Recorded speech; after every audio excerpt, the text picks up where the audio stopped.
Hello, good men, brothers. What a long day I've had.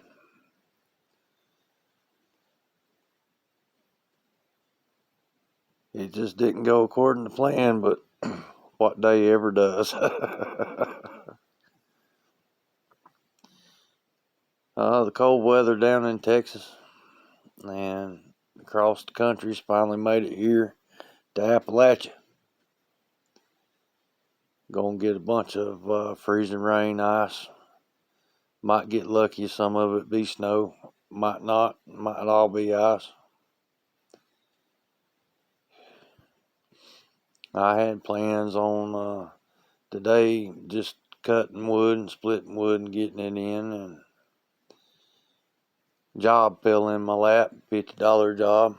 I don't sound like much, but in the winter around here, a $50 job is a good job, especially now, that the things has changed in politics. So I went and took that, and during me doing that, and a good friend of mine, well, hell, he's a brother.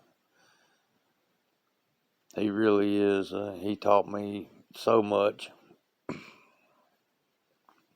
through the years. Me and him worked together for 25 years. Oh no, the woo flu. He's disabled and everything now. Can't do much.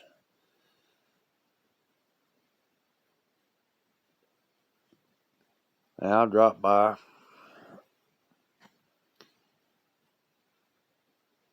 He asked me if I had a generator, and I was like, yeah, I sure do.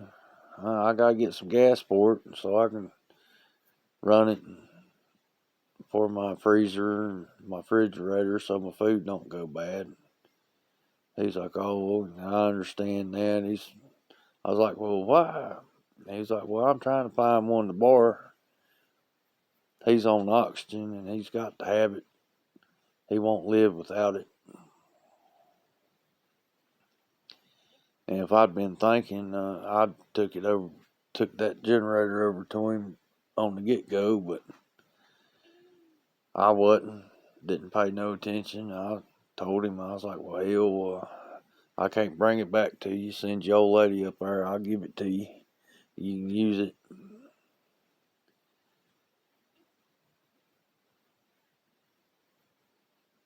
So my wood and everything got put off. Got home about dark, and I got 3 different sets of halogen lights. And I was going to set one of them up, maybe 2 of them up outside so I could saw my wood and shit. And of course, none of them worked. So had to change the plans. I got some wood off of him because I knew I wouldn't have enough time to cut the wood for the upstairs and the downstairs or the basement. And he let me get some wood off of him. Well, since I didn't have no halogen lights and it was dark, I was not very wise to run a chainsaw when you can barely see in the dark. So I got my saw out and started cutting wood with my saw. And of course, my electric saw with the cord died on me about the first year. I've had it for I don't know how long. I bought it for $15. It was DeWalt. Well, got my money worth out of it. So I used my cordless saw and went through all 5 of my batteries because that shit had drained the battery.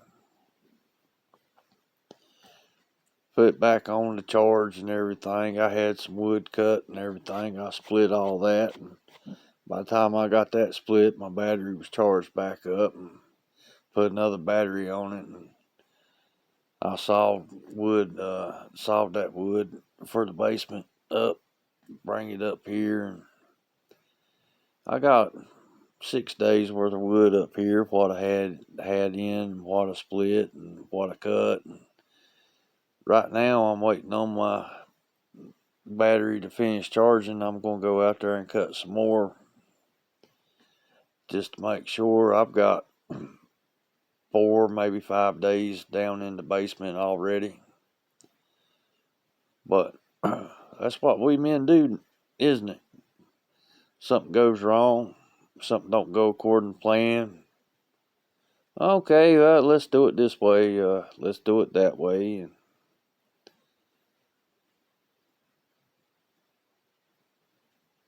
it's just amazing thinking back through life and everything, because I never really paid attention to it till I found our philosophy, and what a great philosophy it is, of just how much we change and adapt with just every situation.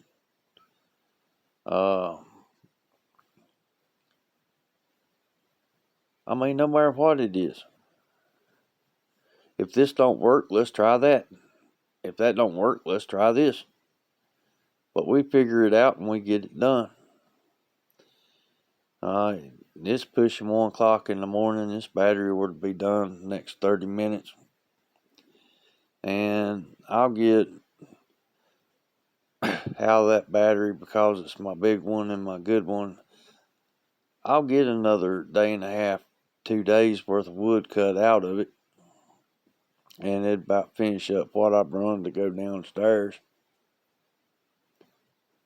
But in general, or on the most part, or most likely, the opposite of us men, they can't think on their feet.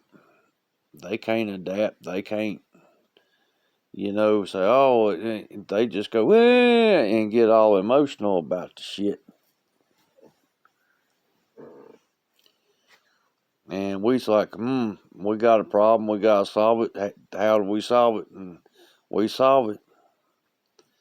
And they're calling for at least a half-inch of ice here, and maybe some snow. And they said it might not snow, it might be all ice, and we might get up to 1 inch of ice here. That's a lot of ice. I feel sorry for my brothers down in Texas and through the middle of the country in the south. Even Louisiana is getting pounded and stuff, and y'all never see this shit. But we men, we're getting by and we're surviving. And to all my brothers that's been hit so hard the past 4 or 5 days, I hope you're safe and I hope you're warm. And on a lighter note, I was in the store the other day, and I was standing in line and encountered a Karen. This Karen dumb. She was raising all kinds of Cain to the cashier, which is, a female also. She's like, blah, blah, blah, blah, blah, blah, blah, up here, blah, blah, blah, blah, blah, blah, blah. I'm going to call the law, because they've got their dogs in them little plastic round barrels. And this road I travel on every day, I keep my eyes on the road. I don't really pay attention to what's on the side of the road unless I see a kid or an idiot. And I'm like, I ain't seen nobody with a bunch of them barrels and everything like that, which up here in Appalachia, we've been using them for years. They make great dog houses. You cut a square in them, and you got, no matter which way they're turned, you got something to keep the straw in. And you put stakes so they don't turn. And then you pack mud and straw all around the bottom, insulate them. They make great dog houses. Well, I was looking at everything, and this Karen is going to call the law on them for chickens. That's not even there. They're in a chicken coop. Around here, people use them barrels for chickens too in the summertime, fall and spring, when it's not going to be freezing. But you got you a good chicken coop in the wintertime. And that's what this Karen's going to call the law for. Chickens. That's not even there. They're in a chicken coop. Oh my goodness gracious. These Karens and people is just crazy. But moral of the story, men adapt. We do. We figure stuff out. We survive. We always have. We always will. So brothers, be safe. Stay warm. Get what you can every time you can, because it's going to get to a point in time where it's going to be very hard to get anything.